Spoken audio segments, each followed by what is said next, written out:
গরমে গরম গরম ভাত খেতে কার ভালো লাগে? আমার ভালো না লাগলেও সাথে যদি উস্তে আলু ভাজা থাকে তাহলে তো কথাই নেই। এই গরমের দুপুরে উস্তে আলু ভাজি দিয়ে সুন্দর করে ভাত মেখে খাওয়ার মজাই আলাদা। আর এই উস্তে আলু ভাজি কিন্তু আমার খুবই পছন্দের খাবার। আর সাথে ছিল লাউয়ের যে খোসা থাকে, সাথে চিংড়ি মাছ আর আলু দিয়ে মিষ্টি একটা ভাজি। খুব সুন্দর মিষ্টি মিষ্টি একটা ফ্লেভার ছিল। আর এটাও কিন্তু আমার পছন্দের একটা খাবার। এটা কে কে পছন্দ করেন? তারপর ছিল মাছ। ওই যে আমরা মাছে ভাতে বাঙালি, বাঙালিদের দুপুরে মাছ থাকবে না এটা কি হয়? আর এটা ছিল বাইলা মাছ।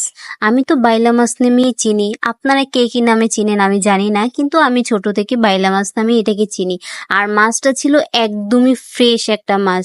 আর বেগুন দিয়ে একটু সরিষা দিয়ে পাতলা ঝোল, এটা আমার বরাবরই পছন্দ, কারণ পাতলা ঝোল খেতে আমি পছন্দ করি, আমার বেশি গাঢ় ঝোল পছন্দ না। আর একটু বেগুন নিয়ে মাছ নিয়ে যখন মুখে দিচ্ছিলাম, আহা সে কি স্বাদ! এরপর ছিল মাংস।